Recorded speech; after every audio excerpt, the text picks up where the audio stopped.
All right, welcome everyone. Appreciate you all being here with us for the Meridian Pacific Properties Q2 SFR Memphis Market Update.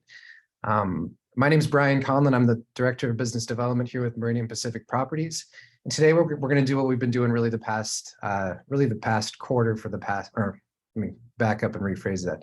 We're going to be doing the same thing we've done for each of the past quarters for about the past year and a half. So for the next 45 minutes, we're going to be providing an overview of the single family residential market, talking specifically about Memphis, the national market, and talking about our plans for the future as we kind of look at the things that are coming down the pike at us. We want this to be very interactive by nature. So if you're there in the audience, if you have any questions at any time, please feel free to use the dashboard that Zoom provides to ask any questions. Wendy, our client relationship manager, will be checking that throughout. She'll either interject and ask the question live in real time, or if there isn't an opportunity to, we'll come back, answer all the questions at the end of the presentation. So that being said, this webinar will be recorded. So if you miss anything or wish to review the slides in greater detail at a later point, that will be available to you. And we should have that off to you, I would say, next week for that opportunity. So that being said, let me introduce you to all the panelists here. Many are some familiar faces. We have Jeff King, the co-founder and principal of Meridian Pacific Properties, who will be providing a corporate update and talking from a high level about some national trends that we're noticing. Then to talk a little bit more granularly about the Memphis market, we have Kent Coykendall, our president. I'll be diving into it's kind of the sales overview, really discussing a lot of the comments and concerns that people have had in and around sales as of late. And then Wendy DeBea, our client relationship manager, will be going over the Q&A to make sure we leave no stone unturned and answering all your queries today. So that being said, I want to turn it over to Jeff King to begin talking about kind of a corporate update and discuss national trends. Over to you, Jeff. Thank you, Brian. And thanks for everybody that's online right now. I wanted to start with just some sad news that's occurred. Most of you probably know this. My partner of 24 years, Kevin Conlon, passed away in May of cancer. 24 years was a long time. I mean, we had a great relationship. Some folks actually talked about how our relationship was much like a marriage and longer than most. His passing was sad and certainly, just hurts deep down. But at the end of the day, many years ago, we started planning for an event like this. We knew that Meridian was getting big and was getting bigger than the two of us. And in order to have something that would carry on, we really needed to put a plan in place that would, where the company could run without us. So, we went off and we, over the last 4 years, we put together a executive team with some outstanding folks in it. We went out and created a buy-sell agreement that kind of, outlined what would happen in the case of the demise of one of the two principals. And, all those things were in place well before, Kevin's passing. Kevin had been preparing for retirement and had been slowly stepping away from the business over the last, 6 to 12 months. And many of you that have a lot of interactions with us have probably seen that because you've been interacting more with Kent or Brian or some of the other, some of the rest of us as opposed to Kevin. Sad he has not had an opportunity, did not get an opportunity to really enjoy that retirement, but I do know that he was happy that we had all the things in place where his passing would not, affect Meridian's moving forward. Next slide, please. So, speaking of Meridian, we're actually having, Meridian is doing fantastic. I mean, we're experiencing unprecedented growth. We have grown employee-wise. About a couple of years ago, we had 25 employees. We're now 40 plus. We are stacked to the gills in this office, and we actually have purchased land and are planning a new office where we'll be able to continue our expansion. This year and last year, we've had record revenues and building starts. This year, we're going to be building about 170 homes. For context, last year we did about 80. We could have done more last year, but we were constrained by the number of lots that we had. We are not constrained by lots this year. And building 170 homes is easily, we're doubling in size in terms of what we're doing there. And we're planning on carrying that through into 2023 with a plan of about 200 homes. So this is a major shift in an upward direction for Meridian, and so far online and on track. We've always been a recession-friendly business, and what I mean by that is, as property values go up, like we've experienced, rents usually stagnate. We're not seeing that as much this time around, but if you're not winning on the cash flow game, you're winning on the appreciation game. And as we go into recessions or things that, when the market's down, usually more homeowners start turning into renters, creating rental demand, and we see a lot of upside there. So from an investor perspective, the investments that we provide are recession friendly, but from a business perspective, we're pretty solid from that perspective. I mean, we've got a property management, a number of assets. We invest just like our investors, and those assets provide us with a passive income stream, which helps offset our overhead. So we're really not that dependent on home sales, because we, like you, have invested in real estate and are getting a nice passive income stream, as well as the active work that we're doing. We have about 225 investors, and that's very much by design. When we started the business, we really wanted to focus on,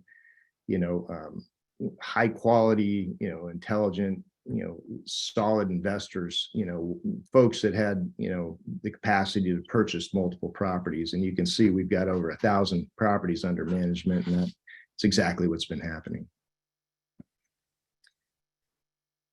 So, right now, as you look out and start reading headlines, I mean, it is kind of a crazy time. I mean, inflation's, still rising, highest point in 40 years, which is causing capitalization rates to compress. COVID infections are still everywhere. We're not hearing as much about them, but they surge, and China just shut down an entire region with 1 million people owing to 2 infections, which in turn causes supply chain disruptions. And we've seen that through many sectors, but it's affected the home building. It seems like every month we've got something that we can't get, and we're having to constantly, get, replacement parts. War with Ukraine keeps going on. S&P's lost 15% this year so far, and as of yesterday, the Feds are continuing to raise rates. So we've got all this, this downside, and it's created a reaction in the market by our home builders and buyers together. I mean, new construction starts are starting to decline, and basically a lot of home buyers are just kind of pressing the pause button because, rising mortgage rates have made it a lot more difficult to afford, what they used to be able to afford. And across the board, I think home builder confidence is dropping. But this is a national trend. It's not a local trend. And what you really need to do is dig down a little bit into the local economics so that we can understand what's happening in these areas. In Memphis, it's still kind of an amazing place to be. That you've seen this chart we've shown this almost every quarter. And again, on the left-hand side here, you'll see the top 20 MSAs, metropolitan statistical areas across the United States, and we've layered in Memphis. The average, the very bottom line, the 2.6 indicates 2.6 months of supply. That's basically, if you think of it in the listings, there's about, if you list something today, it'll take about 2.6 months to, sell. Memphis has about 0.7 months of supply. It's extreme. It's on the very, very low side. In a healthy market, 4 to 6 months of supply is what has been traditionally what we've seen in the housing sector. You look at the right chart, and that basically talks about affordability. And you can see the national average there in the middle. And again, Memphis is way down in the bottom. So you've got a very affordable price point with very low supply, and that really starts to drive pressure upward, which is why we're in Memphis. If you could go back a second. Sorry, Brian. Thank you. So I just want to dig into the slide just a little bit and talk about this. You know, again, the 0.7 months, we're seeing that in terms of units. So in actual units, last month, 2,000 units were listed and 2,000 units were sold. If you strip out, what I did there is I stripped out Arkansas and Tennessee and Mississippi. So Tennessee and Mississippi are about a 1 month, it has about 1 month of inventory. And with that, we're building about 325 new houses across the entire MSA every month. So if you think about that a little bit, in order to get to 4 months of inventory, we'll have to drive that 2,000 listings up to 8,000 listings. And we're only building, and the 325 that we're building every year are already included in that 2,000. So if we doubled in Memphis the number of houses we built across every builder and built another 325 houses every month and sold the exact same amount, it'd take us 18 months to get to a 4-month supply. So just want to bring some context to this. We are severely underbuilt in Memphis. And yet, on the other hand of the curve, we're seeing significant growth. We are, you know, Memphis is and has always been the logistics center of the US. And because of that, it's driving significant investment. You know, I-269, it's not very often massive federal projects get completed, you know, and are of the scope of the 269. But for most of you familiar with the Memphis market, we always talk about the ring. And usually what we're talking about there is the 40-240 ring. Well, the I-269 puts another ring around that ring and effectively makes transportation and commuting and everything else a lot easier from a much further distance away. This has allowed warehouses, infrastructure, and everything else to expand. And all of the big players, FedEx, St. Jude, Nike, Amazon, Google, they're all investing in the area and creating jobs throughout Memphis. One of the big ones is Ford's Blue Oval City. This is where they're going to be building the new electric, you know, F-150 Lightning. Work's been done. They've got about 1,000 acres right now under construction. Currently have about 1,000 people hired. And this just started 6 months ago. And they're expecting to peak next July at 10,000 jobs needed to, you know, both in construction and the start of some of the permanent jobs. So there's just, and this is just one example of a plethora of folks that are moving into the area, creating jobs, and there's just no housing for these people to live. So while the rest of the market's struggling, and we are keeping our eye on that, you know, we definitely see some upside here in Memphis. You know, from our perspective, homes are selling quickly, even as prices increase. You know, we are seeing a small slowdown in some areas on the retail side, but our investor sales are still very strong. I think most of our investors are looking at the risk-adjusted returns, and there's just not a lot of places to put your money today where you don't have a lot of volatility. We are committed to continue on. We have not changed our plan based on the news so far, because we are seeing heavy demand, and we really have our finger on the pulse of what's going on here in Memphis. If there's a recession, and we heard today that there may or may not be, depending on where you start, which side you're on. But if there's a recession, I think Memphis will see it. It will not see it to the extent of anything we see in the national market. That said, we're going to continue to track the data. So in summary, you know, Meridian's business is strong and is surpassing anything we've done in the past. You know, we're growing. We've got a really solid backbone. I call it the foundation to our business of passive income. So as a business, you know, we're in a really good space.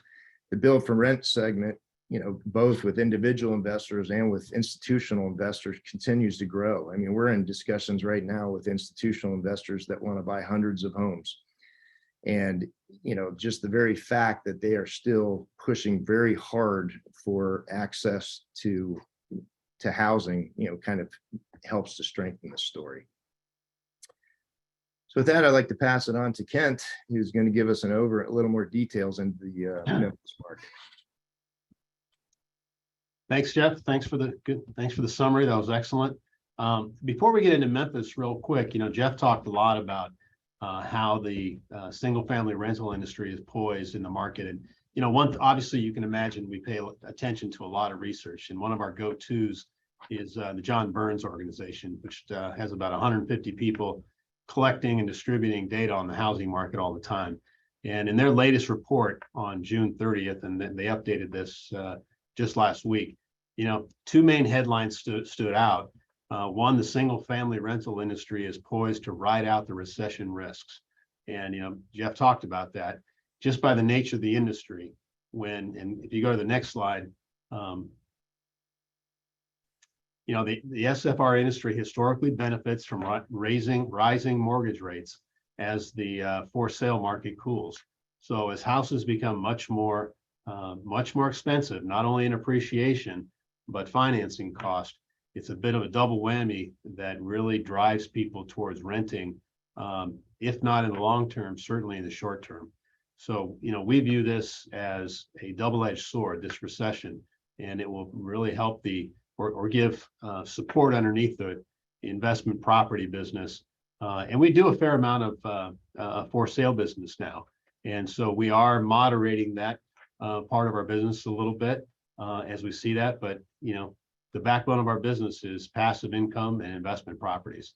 So all the industry reports are indicating that side of the single family investment property business is going to be very strong and weather this recession. But we are seeing some normalization in that market. I mean, it was hotter than it has ever been for the last year and a half, and it is easing back to normally hot. As Jeff said, the big investors are still in heavy, but we are still, as Jeff said, we are building continually. We've got about 15 projects now on the drawing board all throughout the Memphis market. And we're currently building in about 8 neighborhoods.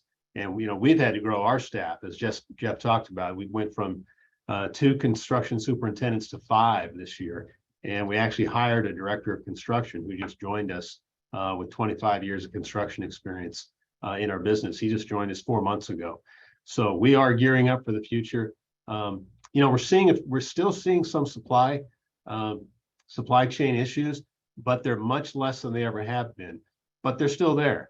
It's always funny. It's a little bit of a game of whack-a-mole. And this month it's shower curtains and shower glass. So it just kind of goes from one thing to the next. But we're able to stay ahead of that in the most part. We finalized this presentation last week, and this chart shows lumber futures at $639 a 1,000 board feet.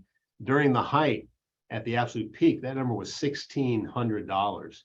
Well, even since last week, that number's come back down to around $500, between $500 and $550. So there's still a lot of volatility in lumber prices, but with demand going down, we expect lumber prices to stay at a moderate level for the next year or so. So that's good for the overall business. That allows us to keep building according to our plans. So all in all, there's a lot going on the construction side. But let's talk about property. And this is just that same drawing real quick where it shows all the places we're working. That outer loop there is what Jeff was talking about, that outer freeway loop that was just completed. And you can see how that's just opened up access to the airport and all the warehouses being built all over that outer ring. Let's go to the next slide. So just a quick summary. We're going to dive down into some of these stats a little bit more. But in general, rent collections have been absolutely stellar for single family at 99.8. That has been very, very consistent. The vacancy rates have actually dropped a little bit. We usually run around 4%. We're closer to around 3%. There's a little bit of, and we'll see it in the renewal rates, but there definitely is a little bit of hunkering down going on in the market, and that's good for property owners. So our average renewal rate, we're actually going to look at a more detailed chart on that, but it's up about 5-10% this year over last year. And our average tenancy is continuing to rise above 40 months, up to about 43, 44 months on average, and that's still climbing. The big news is on rent increases, so far in the second quarter, renewals, keeping the same tenant in place and renewing the lease, we saw a 12% increase. And where we had to turn the property over and take it out to market, new leases saw a 17% increase. That's unprecedented in the industry and in Memphis. So we're going to take a little deeper dive into some of those numbers. But in general, we always like to check our numbers against what all the national researchers show. And this is the Burns summary as of May 31st. Memphis rent growth was up 6.5% in general. We did better than that. Employment growth was up 3.9%. And that's significant because Memphis's unemployment rate never got outrageous. There is an entertainment sector to the economy that took a pretty big hit during COVID, but the healthcare segment and the e-commerce driven distribution business not only didn't see a downtick, it saw an uptick in jobs and employment. So seeing that continue to rise by 3.9%, it is a strong indicator of the economy. And as Blue Oval comes online, that's going to create direct employment and indirect employment that we think is going to, and they all say it's going to be about 30,000 jobs. I think it's going to end up being more than that because it really is creating a more diversified Memphis economy. It's bringing in a true manufacturing base for the economy, which takes all kinds of support industries. So that's a pretty big deal. Next slide. So this is a quarterly chart that actually shows our single family rent increases for the 4 quarters last year. And putting those up first, just so you can kind of see where we're from. But you can see the blue lines are renewals. And renewals, typically run around 4% historically. Well, Q3 and Q4, we started to increase those to 5% and 6%. That was a big increase for renewals. But new leases, you can see, actually jumped up because the new leases react to the market much more quickly because it's out there on the open market. You're not trying to keep a tenant in the same property. So beginning in Q2 last year is when you started to see double-digit increases in new leases. Now, if you go to the next slide and we start laying out how it has transpired over this year, now you see a pretty significant monthly increase in our renewal rent rate increases.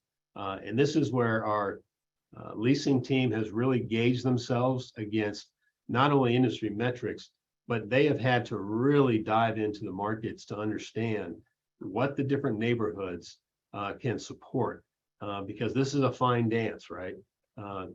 We want to keep all things being equal, we want to keep residents in the properties. That's best for everybody. It lowers the cost of ownership. We love not having any vacancy, and you love having a good tenant in your property. But that said, we've been able to get double-digit increases all the way through June and July on renewals. Now we're starting to see a bit of a normalization there. That July number, that was our projection as of a week ago. That's probably going to come down a little bit.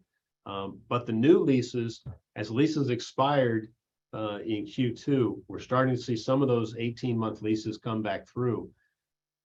Properties that are going empty for the first time in years, we'll see, again, mid-teen increases in new leases. But if properties are turning with an 18-month lease, which some do, not, we don't like many to do that, but some do it, we'll probably start seeing a high single-digit increase on top of those big double-digit increases. So the story is we have been able to, the market has been able to absorb some unprecedented rent increases. But as Jeff said, we are watching these numbers very closely, and we are moderating them in our increases to make sure we're not increasing turnover in our properties. If you go to the next slide, you start seeing what that looks like.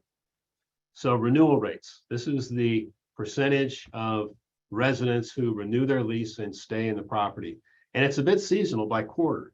So what you're looking here is 3 years of data, 2020, 2021, and 2022. Well, first quarter is typically about 75% renewal. This year, we are at 81% renewal.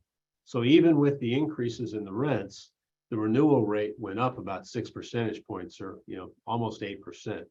Go to the next slide, you see, well, what happened in Q2? Well, Q2 tended to have a lower renewal rate historically. And yeah, our renewal rate went down a little bit, but it's still, again, about 8% higher than it has been. So that's an odd period in our history where rents are going up and renewal rates are going up. We'll see how it looks like that's going to play out similarly in Q3. But a lot of people are spending a lot more money for gas and food, and they're having to make decisions about, hey, are they going to move into something smaller, more affordable? Are they going to start living together more? We'll see how that plays out.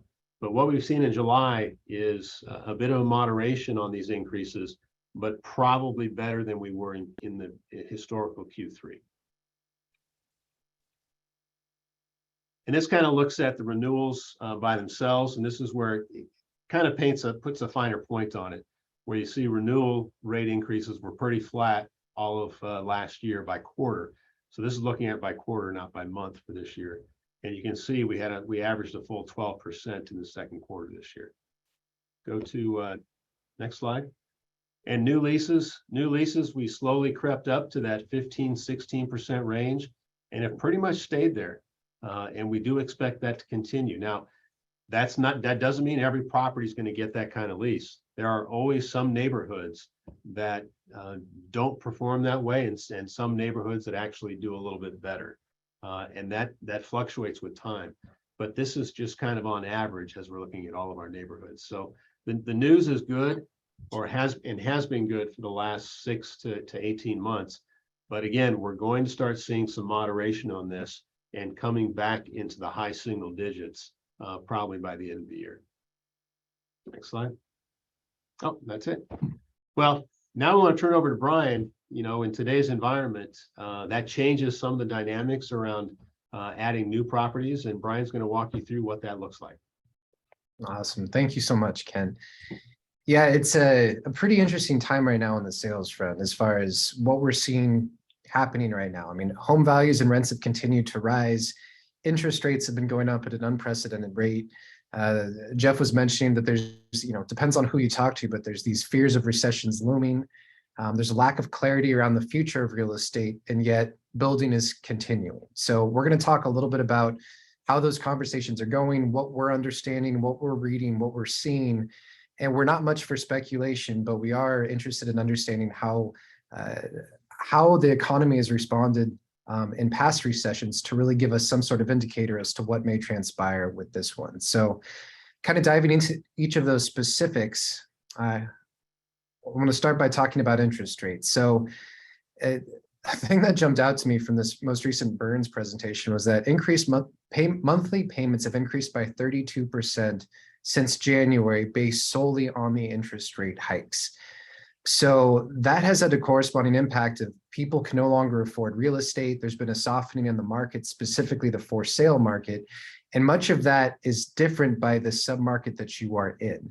But the overall impact specifically for investors is that it lowers your overall cash on cash return and overall return. And investors are ultimately having to adapt their strategy or approach to make it an attractive purchase for them in their respective goals. So the speculation around recessions has been an interesting one. According to a survey by the Wall Street Journal, 3/4 of global CEOs say we are in a recession or will be in a recession in the next 12 to 18 months.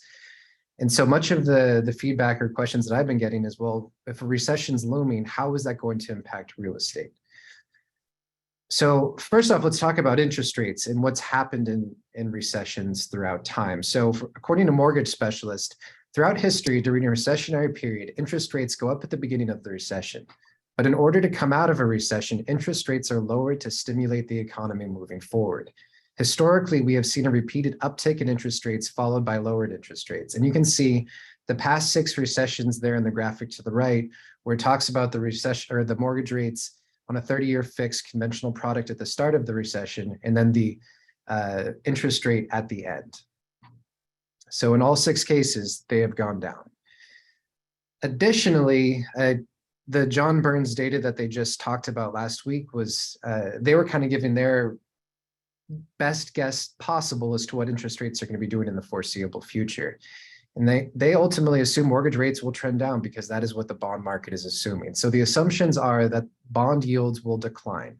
And as a result, fixed rates or fixed mortgage rates are directly correlated to bond yields. And so those are expected to also decline. So over the next really 4 years, we're expecting to see interest rates go from where they are to dropping on average by about 100 basis points.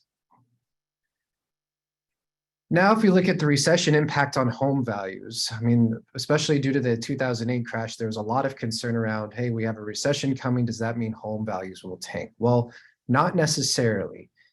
In the past 6 recessions, only in 2 of those recessions did home values fall during the recessionary period. So there is no direct correlation between recessions and home values, which lends us to believe that we don't fully understand or know what will happen with home values. But the other data I'll get into suggests that home values, while they may slow in appreciation, are not, there's speculation as to whether they will just slow or if they'll actually devalue over time. So when you look at, single family residential and what's expected to happen, Jeff talked a little bit about this, about how the supply of inventory, a healthy market says that there's 4 to 6 months of inventory available at any given time. The slide we just looked at earlier said it was about 2.7 months. So right now, even with all these, the sky is falling headlines, we still have a tighter inventory market than we have in days gone by. The national average is about 2.6 months right now, but Memphis is well behind that at 0.7. So what seems to be happening is that we're moving back toward the pre-pandemic levels of real estate inventory, and the market is expected to behave in a similar fashion before the gangbusters thing happened once the pandemic began.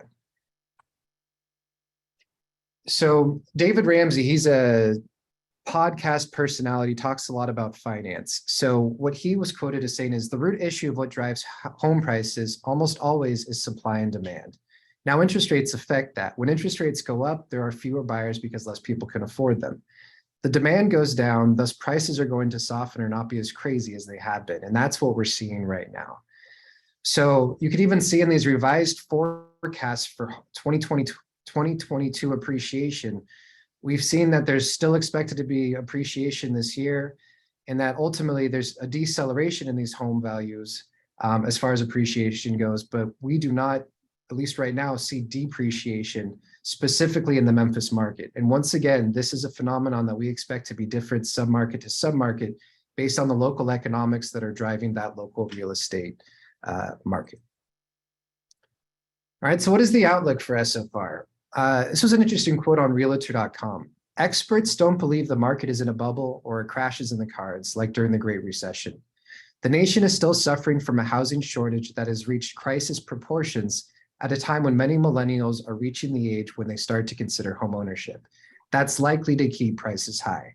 So the 2 graphics, the first one you can see on the left is actually one that I know we've shown for the past couple of years, where we've had this huge shortage of real estate, specifically new construction real estate, because home building ultimately stopped in 2007, 2008 when the crash occurred. And it's been slow going to get back to the historical norm for what a healthy market would demand as far as new properties are concerned. So you can see in 2021, we actually got back to the quote unquote normal amount of new builds that are expected to happen in a healthy economy. And then you just see another graphic talks about, millennials are the peak demographic right now as far as population in our country, and they're also up next to be purchasing homes.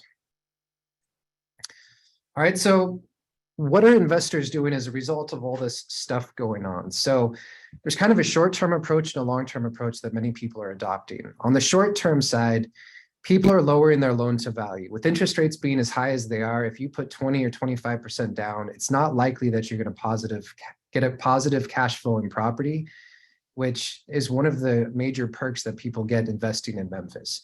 So by reducing the LTV, you're improving that cash flow to get on the positive side. Other people are also moving to cash purchases because now you're taking that interest rate piece completely out of the equation. There's also interest-only loan products. So by going to these IO products, you're actually able to cash flow positively, even with an interest rate that starts with the 6 for an interest-only loan product. An important thing to do, though, when people seek out these alternative loan products is to find loan products without prepayment penalties. The reason that people are doing this is because if and when rates do come down, which many experts are predicting will occur, people want to be in a position to jump on those rates, do a cash out refinance of sorts, lock in something lower, and not have to pay a penalty for doing that. So part of a long-term strategy approach to improve cash on cash returns is, the first one was what I just mentioned about people doing a cash out refi once rates improve. The second thing is considering finding alternative sources of funding.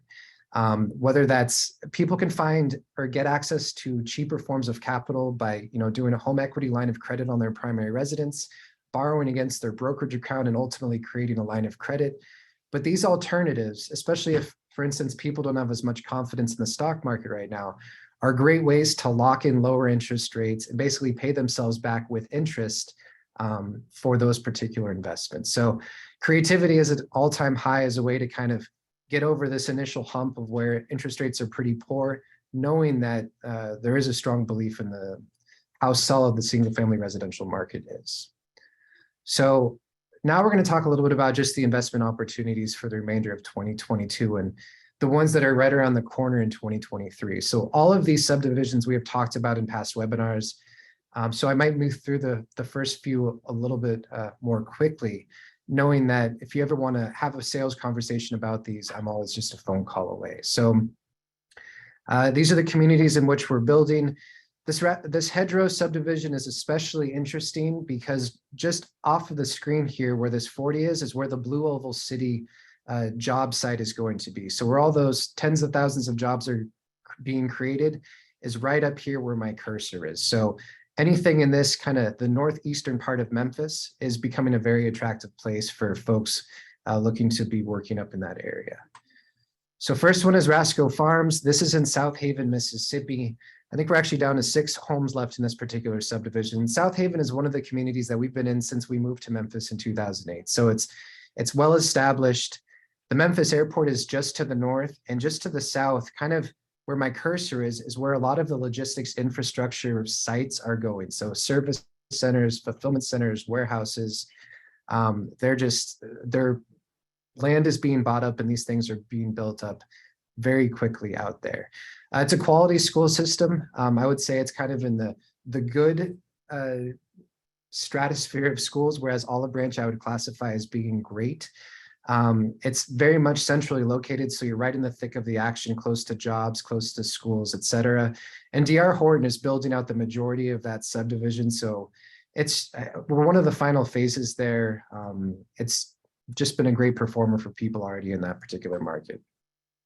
This is just a little plat map look of where the homes are. We're only building 13 total in a subdivision that, Kent or Jeff, you could chime in, but I want to say it's well over 100 homes in the overall community itself. They're all rear entry from the standpoint of a garage. Exactly. On the back. Exactly right. So you see this little alleyway right here. You can see an elevation view. We haven't completed one of these homes yet, so we're just looking at an artist's rendering of what that home is expected to look like. So there is a garage, it's just in the back there. All right, so next up we have Mallard Park. This one we've been selling in for several months now and expect to be there till June 2023. The main highlights for this particular subdivision that I love are fantastic school system. It's been an underbuilt area that was very much a sleepy town up until about a year or two ago, and building has been picking up there in earnest. And with great schools there, we think it's only a matter of time before the retail starts to follow in stride and start to build more of a presence out there. It's about 15 minutes away from kind of from the Horn Lake, South Haven area where much of the shopping and entertainment areas are.